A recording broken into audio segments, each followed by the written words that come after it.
Hi everyone. Today we're going to talk about technical writing, and science communication as it is a growing field of writing.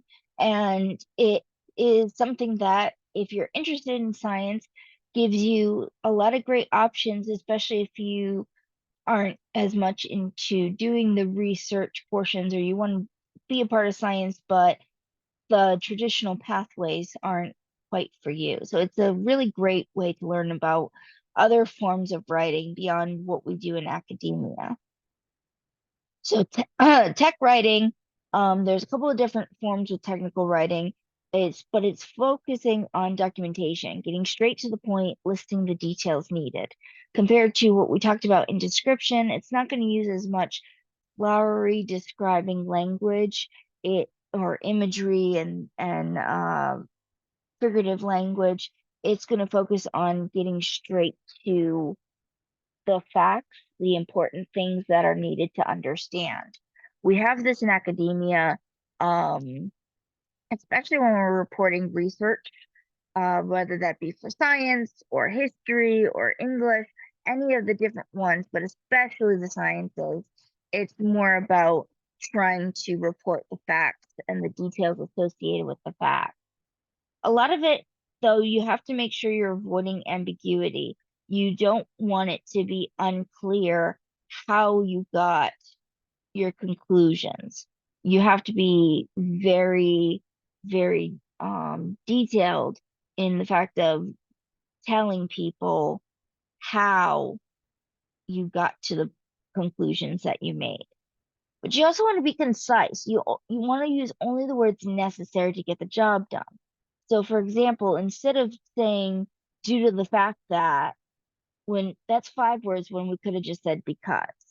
So we want to make sure that we're being concise so that way we get to the details, the meat of the paper without being ambiguous. We also must be precise. You must have exact details, especially in the type of technical writing of that scientists do. You are trying to report how you completed an experiment. You need to be precise in what your methods were, what you did to get the data that you're reporting on. That way, someone else could repeat the process and be able to get either similar data or the same data to be able to prove what you're doing is, the correct method or help us better understand the process in some way. A lot of times it requires collaboration. More than one writer will work on a specific project. Now, depending on the type of technical writing, it's not always about the author, and you might not have credit given to a specific author. Now, if you're talking about a scientific paper, you're going to have credit given to any of the authors who worked on the paper. There's usually multiple. You have the first author listed is usually the one who does the primary amount of work, but others can contribute as well. But something like instructions manual or a safety manual.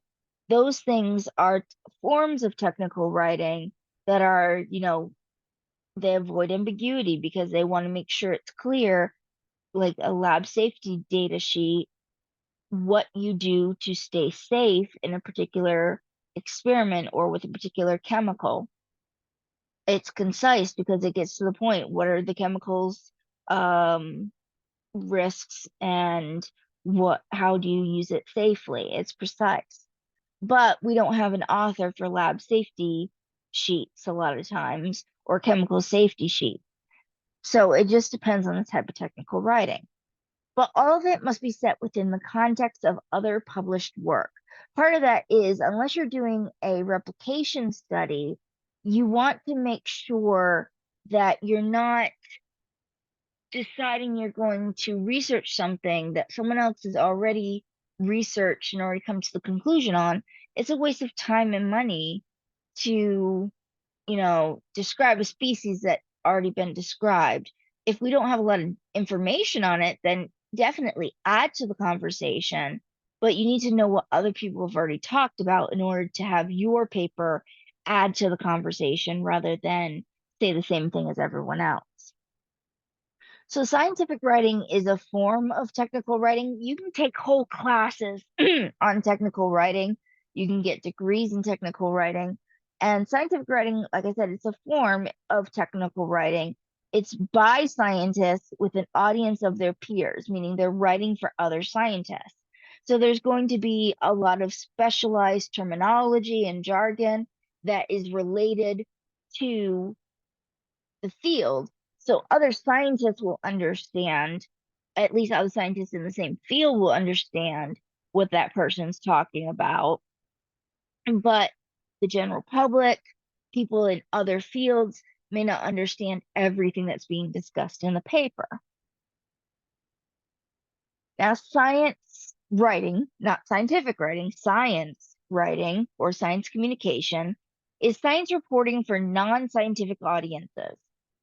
So this is where we are either taking what the scientist has written and explaining it for a like popular media or for an everyday audience, or it might be for people of other fields who may not understand all of the same amount of information that was in the original paper.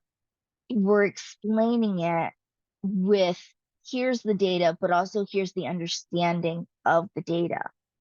So there are some requirements with this that go beyond just knowing what is being said. So, like technical writing, to do it, you learn how to do it as you go through your degree or if you've taken technical writing classes.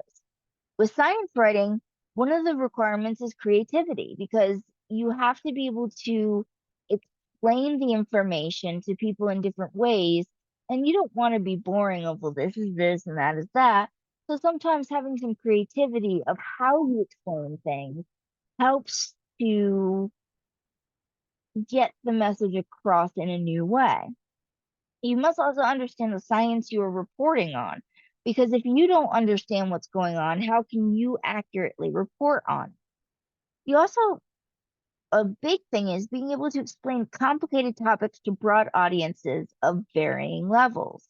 When I first started writing my books on animals, thinking about how to explain complicated topics to a kindergartner who may not understand these topics, even when some adults don't understand these topics, these ideas, it's very difficult thinking of how to break things down. A great example I've seen recently is someone explaining how their work with DNA and looking into the building blocks of life and how it explains. He likes Legos, so he often explains how DNA is put together with the different nucleotides, like as if using different types of Lego pieces. So that's a great way when you're speaking to an audience, whether they be children or just general audience who may not understand the science. It's a great way to make analogies based on things that people already know and understand to help them understand a more complicated topic. There are some differences from technical writing. So technical writing is just reporting the facts. This is the methods that were used. These are the data that was collected or were collected. You want to make sure you have all of the information. With science writing or science communication, you still give the facts, but you're also giving your understanding of the facts to help other people understand as well. And many science communicators use social media platforms these days in order to reach audiences. You might also have talks. Science communicators will often give talks at schools, at museums and aquariums and zoos and different places in the public that you can go listen to what they have to say about their research. But the easiest way to reach people is through social media. A big one has been, we call it science Twitter. And of course, there's also humanities Twitter and different places. But being able to access these people to learn from them, it makes it that we can learn a lot that maybe we wouldn't have been able to without that science communicator or if it's a different field, that communicator about their field. There are benefits to both types of writing. So with technical writing, again, we're reporting findings for others to understand. That might be that, we discovered something that we want to report it so other people can continue to do research. If someone discovers something in science that then allows them to build upon that work. Maybe maybe it will help them find new medicine. Maybe it will help them find new treatments for diseases or even potentially cures for diseases. It might help them better understand the universe or the world around us in order to help us survive as well as the planet. So there are many different benefits to reporting the findings of your experiment or of your research. Technical writing is also a form of process writing because you're giving the methods. This is how I did the thing and got the data. So when we talk about process writing next week, technical writing is definitely sometimes a part of that. It also allows us to share results to prevent unless you want to do replication studies, which are a separate thing. But like I said earlier, you don't want to be saying the same thing as everyone else. You want to be adding to the conversation. So if we share our results, then we prevent people doing the same research and saying the same things without it contributing to replication studies. Science writing can do some of those, but it also has the benefits of generating support for research. If you understand what the research is, then it's a lot easier. A lot of times, for example, a researcher, in order to get money to do their research, whether it be science or history or math or whatever the different research is going to be in, they have to give presentations to the people they're soliciting money from in order to explain to those people, this is what I want to do. Is it possible that you're willing to fund my research? So it does generate support, but also for thinking about the general public, if we understand what people are doing, what their methods are, what they're looking and hoping to find out, then there's a general support, whether monetarily or not. It helps inform decision making. If you, especially with science, if you understand the science behind what policy is going to go into effect, you have a lot easier chance of making the correct decision. So if it's, if you have a new law that's going to go into effect and you have the chance to vote on it, if you don't understand the science behind it, you might make an uninformed decision and vote for something that might, vote the wrong way on something that might have benefited us, or vote the wrong way on something that is harmful to us. It helps the general public understand complicated issues by having the science broken down for us. So that way, not just for informing decision making, but informing our decisions in everyday life. There is an emphasis in science writing on explaining our methods rather than simply findings for public, and that helps us to trust the science. If we understand how someone does something, then we can trust it better. Same thing if someone says, "Oh, I have this really great recipe, trust me, it's going to be amazing." If you trust that person, maybe it you're more willing to try it. But if you don't know how that thing was made, if I'm vegetarian and I don't know how something was made, that could be, you know, something that I may not trust the process to make sure that it is truly vegetarian. It also helps stop the spread of scientific misinformation or misinformation in general. If we understand and we're learning the truth straight from the source, it's like a game of telephone. Every time someone is taking the original and taking their understanding and disseminating that information to the public, then there's a chance for something to go wrong. But also, most importantly, it helps break down the ivory tower. The way that it works when you get your research published, you are not paid to get that research published in a journal. The money that goes to the journals goes to the journals, not the authors themselves. And that money is usually through subscription to the journal. And there are even some journals that require authors to pay to get their research published. So, because of all that, not that there aren't many authors who are willing to share their research papers, but if the only way you can contact them is through their university, some people may not think to, well, I don't know that person, I don't want to bug them. Or maybe you've never heard of the person and their research before, you don't know where they work to be able to contact them. If they have a presence on social media, you could get that chance to contact them. But again, then you still have the problem that it's in technical writing format. How am I going to understand everything if it's not my field? So, and also with the journals, unless you pay for access, which can be very expensive, or you're associated with a college or university that gives you access, and even then, they only give you access to certain journals, not all journals, it's really difficult to obtain the information about the research that's been published.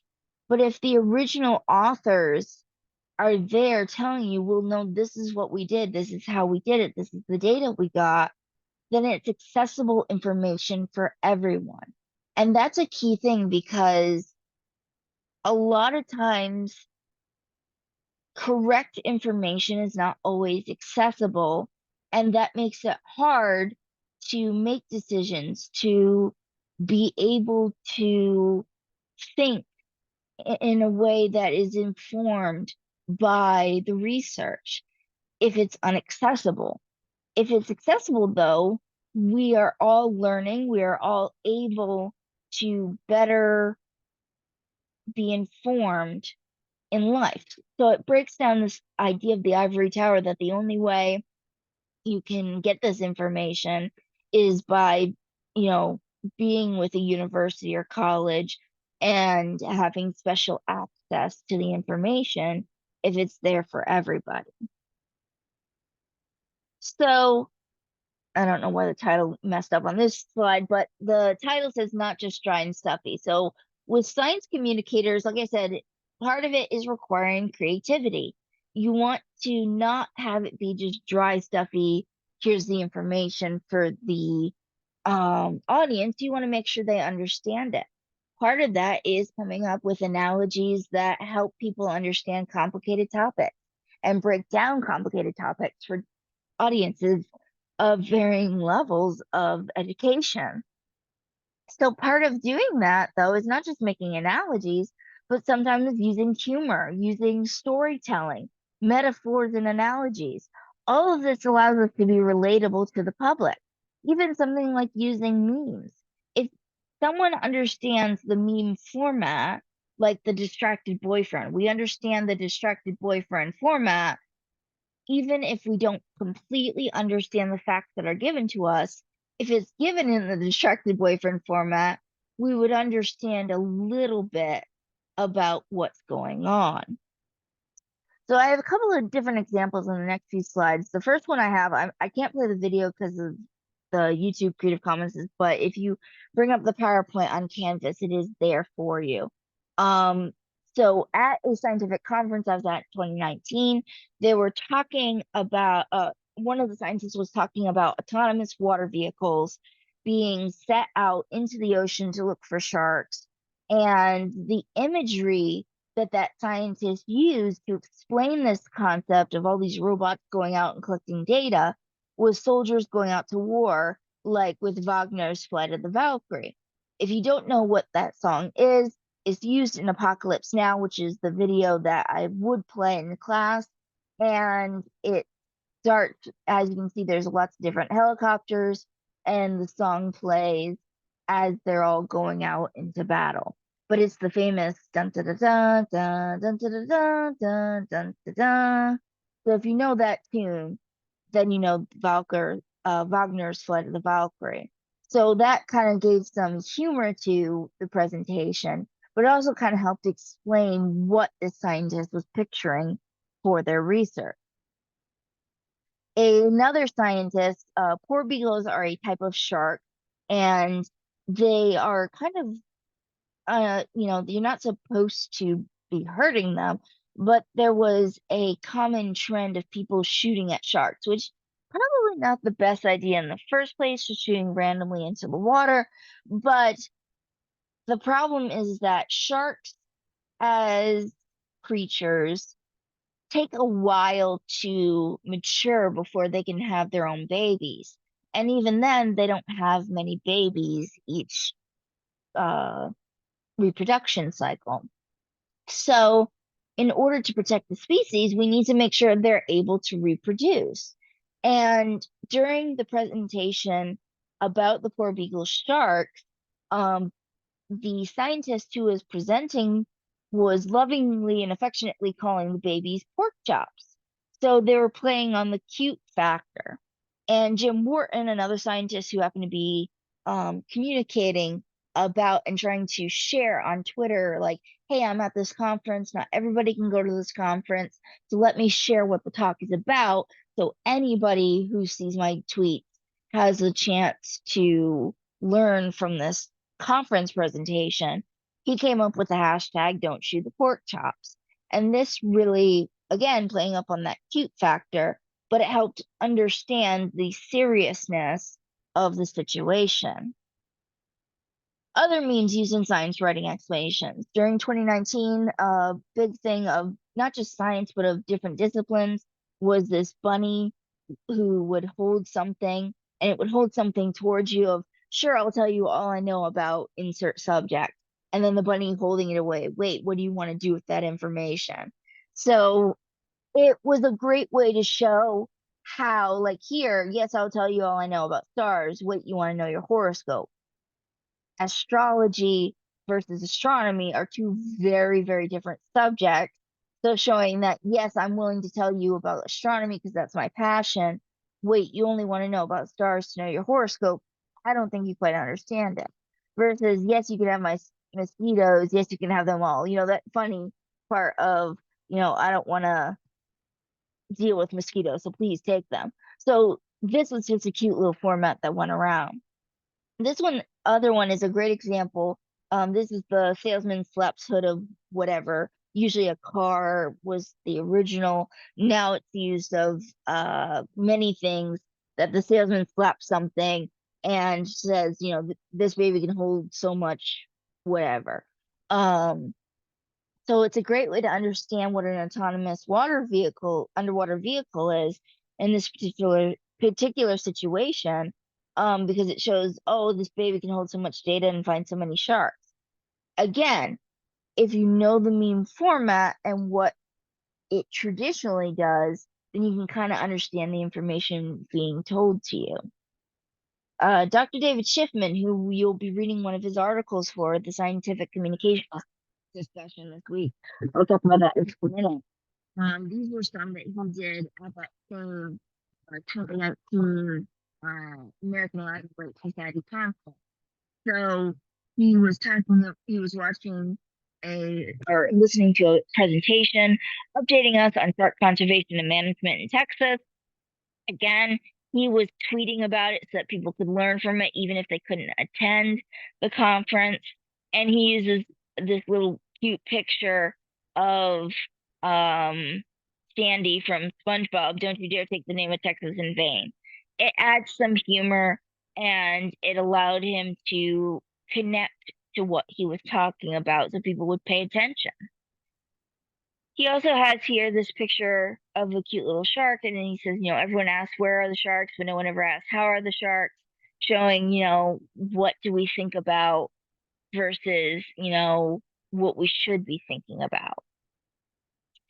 If you would like to, these are some other ones. Again, with the Morpheus meme, we know it's usually, what if I told you something that you believe isn't what is the truth? And that's the meme format based on the movie The Matrix. And so this one, that just because the species is listed as endangered by the IUCN doesn't mean that it is illegal to kill it. That is a great way to explain that particular management term and idea of conservation to people. So this is an article of 15 important shark conservation and management terms explained with memes. They're just some more examples of how things are explained. You can look through them if you want to, but you do not have to. All right. So for the assignment that goes with the tech and science writing, we have a tech and science communication discussion. You see the link here. I've also linked to it here in the discussion. You're going to read this article from Dr. David Schiffman from Southern Fried Science, and he focuses not just on shark science, that is his major idea, but a lot of it is, as a science communicator, he talks with the public a lot. He helps inform policy decisions. So he has to be able to explain the science well. So he has this article that he wrote for the blog Southern Fried Science, and just clicking into it, and I have the PDF version below in case the link doesn't work. It's about media literacy for conservation and science. Now, this is something that he has his own students read through this article to learn more about his science students. But the key thing that I want you to focus on is that he gives elements of a reliable, accurate science or environment news story. So basically green flags, but he also tells us some, where is it? Red flags to be aware of. So I want you to read through this article so that way you can kind of learn a little bit more about how to pick a good science and conservation article. And while it's relevant to our current conversation about science communication, these tips and red flags that he's highlighting are also good to look at, not just in the field of science and conservation, but in all media that we consume. And some of these tips will actually be covered at the near the end of our class when we talk about the research paper on how to look for good reputable sources to cite in research. So what I want you to do is pick either one of the green flags or red flags for number one, and just tell me what was something you found interesting about that particular red or green flag. Then part two of this assignment is that you're going to go to nature.com and you're going to look through some of the articles on their website. Now, you're going to pick one of those articles, and some of them are more complicated than others because depending on the science. So pick something that you're interested in, that you understand what they're talking about. And you can either use technical writing techniques, kind of just summarize, don't add a lot of imagery and flowery language. Just going to summarize the straight facts of the article to tell us basically the information you learned from that article. Or you can use science communication techniques. So say you learn something really cool from the article that reminds you of a meme format. There are lots of meme generators on the internet. You can go and use one of those meme generators and put some of the information into the meme that you want to share, and then we might understand it better. You could use humor in your summary. You can make analogies that help break down complicated topics for us to understand what you learned. But either way, you're going to summarize one of these articles so that we know a little bit more about what you learned. And then you'll respond to two other students' posts. And remember, it's more beyond, oh, that's cool information to learn. I want you to add to the conversation. Maybe you thought of a technique your classmate didn't on how they could have reported the information that they learned. The key thing is that you need to be respectful in how you do it. Don't just say, well, this was bad and I could have done this so much better. Be respectful. Be respectful of what people chose, even if your opinions and your beliefs are different than what the article is reporting.